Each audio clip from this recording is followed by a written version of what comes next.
بسم اللہ الرحمن الرحیم۔ سامعین محترم، کئی دن سے آپ سے بات نہیں ہو چکی۔ قرآن پاک کا درس شروع ہونا تھا۔ آج بسم اللہ الرحمن الرحیم کی تفسیر کے بارے میں چند باتیں اور فضائل کے بارے میں چند باتیں پیش کرنی ہیں۔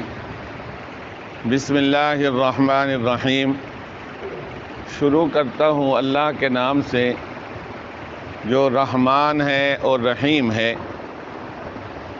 اس کے اندر اللہ کی کریم ذات کے دو نام آئے ہیں، ایک رحمان ایک رحیم۔ رحمان اس ذات کو کہا جاتا ہے جو خاص مہربانی، خاص عنایات کرے، اور رحیم اس کو کہا جاتا ہے جو اپنے بندوں پر دنیا اور آخرت کے اندر بے شمار رحمتیں کر دے۔ اس کے فضائل بے شمار ہیں۔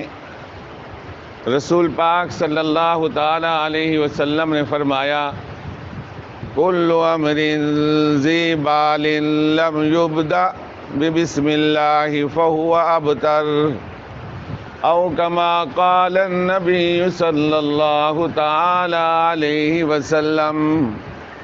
ہر وہ کام جو بسم اللہ کے بغیر کیا جائے فہو ابتر، وہ بے برکت ہے۔ ایک اور روایت کے اندر آتا ہے فہو اقطع، وہ دم کٹا کام ہے۔ نبی پاک صلی اللہ تعالی علیہ وسلم نے ارشاد فرمایا، جب انسان بسم اللہ الرحمن الرحیم پڑھتا ہے، اس انسان کا نام صادقین میں، مخلصین میں، اللہ کے محبوب بندوں میں اللہ پاک لکھ دیتے ہیں، اور دوسری کفر اور نفاق سے اس انسان کو بری فرما دیتے ہیں۔ ایک اور حدیث مبارک کے اندر رسول پاک صلی اللہ تعالی علیہ وسلم نے بسم اللہ الرحمن الرحیم کے فضائل بیان فرمائے۔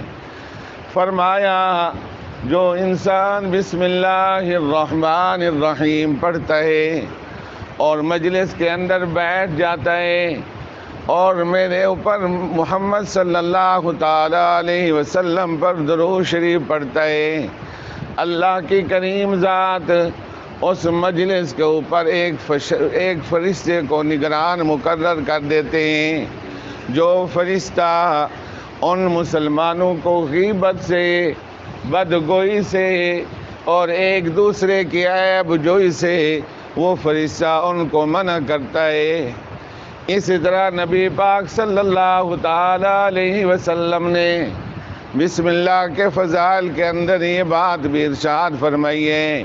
فرمایا، جب انسان غسل خانے کے اندر جاتا ہے، پیشاب پخانہ کرنے کے لیے جاتا ہے، یا اپنے گھر والوں کے پاس جاتا ہے، یا کپڑے اتارتا ہے، شیطان ملعون ایسا ہے جو ان کے ساتھ شرمگاہ کے ساتھ کھیلتا ہے، جو ان پر بد نظری کرتا ہے۔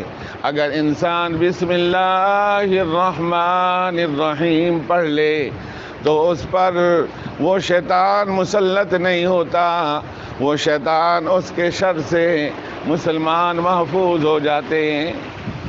ایک اور مقام پر رسول پاک صلی اللہ تعالی علیہ وسلم نے ارشاد فرمایا، جب انسان منہ سے بسم اللہ الرحمن الرحیم پڑھتا ہے، شیطان ایسا پگھلنا شروع ہو جاتا ہے، شیطان ایسا جلنا شروع ہو جاتا ہے جیسے بٹھی کے اندر لوہا پگھلنا شروع ہو جاتا ہے۔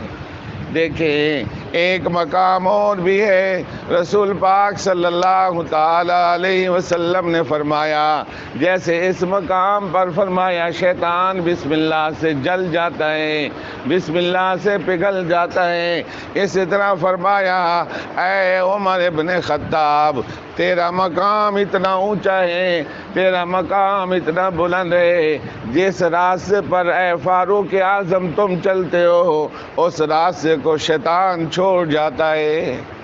تو اللہ کے رسول صلی اللہ تعالی علیہ وسلم نے دشمن سے حفاظت کے لیے، جہنم سے حفاظت کے لیے، نفاق سے حفاظت کے لیے اگر کوئی عمل بتلایا ہے تو بسم اللہ الرحمن الرحیم والا بتایا ہے۔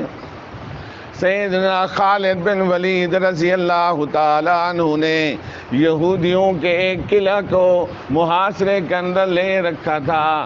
یہودی سر اوپر اٹھا کر کہنے لگے اے خالد بن ولید اتنے دن سے تم کھڑے ہو، تمہیں یہ قلعہ فتح نہیں ہوگا، ہاں تم اسلام کی کوئی نشانی دکھاؤ، اسلام کا کوئی پیغام دکھاؤ، اسلام کی بلندی کے لیے کوئی چیز دکھاؤ، پھر ہم اس قلعے کو تمہارے حوالے کر دیں گے، اسلام لے آئیں گے۔ سیدنا خالد بن ولید رضی اللہ تعالی عنہ نے فرمایا کہ تم کیا سمجھتے ہو کہ زہر انسان کو قتل کر دیتی ہے، زہر انسان کو مار دیتی ہے؟ فرمایا ہاں ہمارا عقیدہ ہے کہ زہر انسان کو ختم کر دیتی ہے۔ فرمایا تمہارے پاس وہ زہر ہے تو لے آؤ۔ سیدنا خالد بن ولید رضی اللہ تعالیٰ عنہ کے سامنے انہوں نے زہر کی بوتل پھینکی، زہر کے اندر جس کے اندر شیشے کے اندر بھری ہوئی تھی وہ پھینکی۔ سیدنا خالد بن ولید رضی اللہ تعالیٰ عنہ کا یہ عقیدہ تھا کہ مارنے والا کون؟ اللہ۔ روزی دینے والا کون؟ اللہ۔ زندگی دینے والا کون؟ اللہ۔ فرمایا بسم اللہ الرحمن الرحیم پڑھ کر وہ ساری شیشی زہر کی پی گئے۔ سیدنا خالد بن ولید کو موت نہیں آئی کیونکہ میرا اور آپ کا عقیدہ کمزور ہو چکا ہے، لیکن سیدنا خالد بن ولید رضی اللہ تعالی عنہ کا عقیدہ کمزور نہیں تھا۔ وہ ساری شراب، وہ ساری زہر کی بوتل پی گئے، لیکن موت و حیات کا مالک کون؟ اللہ۔ سیدنا فاروق اعظم رضی اللہ تعالیٰ عنہ کو ایک بادشاہ نے لکھا کہ جب سے میں اسلام لے کر آیا ہوں میرے سر کا درد ختم نہیں ہوتا، کوئی عمل بتا دیجئے، کوئی وظیفہ بتا دیجئے، کوئی کام بتلا دیجئے جو رسول پاک صلی اللہ تعالیٰ علیہ وسلم نے فرمایا ہو۔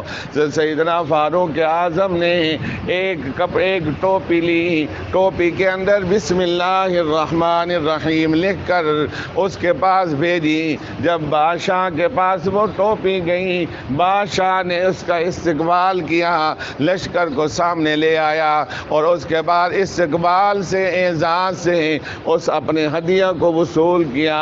وصول کرنے کے بعد اس کو سر پر اوڑھ رکھا، جب تک ٹوپی پہنے رکھتا بسم اللہ الرحمن الرحیم کی برکت سے اس کے سر کے اندر درد نہیں ہوتا۔ سیدنا بشر حافی رضی اللہ تعالیٰ عنہ ایک شراب کے اندر مست ہوا کرتے تھے۔ اپنے اللہ والے بننے سے پہلے راستے کے اندر جا رہے ہیں، راستے کے اندر ایک کاغذ ہے، اس پر لکھا ہوا بسم اللہ الرحمن الرحیم۔ اس کو اٹھایا، صاف کیا، چوما، اونچی جگہ پر رکھ دیا۔ سیدنا حسن بصری رحمت اللہ علیہ تعالیٰ کو خواب کے اندر القاء ہوا کہ اے حسن بصری جاؤ بشر حافی کے پاس جاؤ، اس نے میرے نام کو اونچا کیا ہے، ہم بشر حافی کو اونچا کرنا چاہتے ہیں۔ سیدنا حسن بصری رحمت اللہ علیہ تعالیٰ جب شراب خانے کے اندر گئے، سارے لوگ ششدر رہ گئے، حیران و پریشان رہ گئے۔ آج حسن بصری جیسا اللہ والا، آج حسن بصری جیسا نیک بزرگ شراب کے اندر آ گیا کہ کیا شراب پینا چاہتا ہے؟ فرمایا نہیں نہیں، میں نے تو بشر حافظ سے ملاقات کرنی ہے۔ جا کے بشر حافظ کو دیکھا، شراب کے نشے کے اندر مست ہیں، ان کو جگایا، صاف کیا اور ان کو اپنے ساتھ لیا۔ جا کر فرمایا اے بشر حافظ، تو نے ایک ایسا عمل کیا ہے جس عمل کی وجہ سے اللہ نے مجھے بشارت دی ہے کہ جاؤ بشر حافظ کو بشارت دو، کیونکہ رسول پاک صلی اللہ تعالیٰ علیہ وسلم کی حدیث مبارک تم سن چکے ہو کہ جو بسم اللہ الرحمن الرحیم پڑھتا ہے اللہ اس کا نام اپنے محبوبین میں شامل کر دیتا ہے۔ آج ہم نے بشر حافظ کو اپنے محبوبین میں شامل کر لیا ہے اور اس کے بعد ان کو بشارت سنائی۔ وہ بشر حافظ جو بسم اللہ کے معزز نام کو، بسم اللہ کے اعزاز والے نام کی عزت کی تھی، اللہ نے ان کو آج بشر حافظ بنا دیا کہ جو دنیا معافی ہاتھ سے مستثنا ہیں۔ اس لیے عزیز دوستو، اگر آپ بھی چاہتے ہو کہ آپ کا مقام بلند ہو جائے تو اس بسم اللہ الرحمن الرحیم جو پورے قرآن کا خلاصہ ہے، بسم اللہ الرحمن الرحیم، یہ الف لام میم سے لے کر والناس تک کا خلاصہ ہے، اور یہ بسم اللہ یہ اللہ پاک نے یہ خاص اس امت محمدیہ کو دی ہے، تو اس کی عزت کرو، ہر کام کرنا ہو بسم اللہ الرحمن الرحیم، کرو گے نا انشاءاللہ۔ اللہ سے دعا ہے کہ رب کریم عمل کی توفیق نصیب۔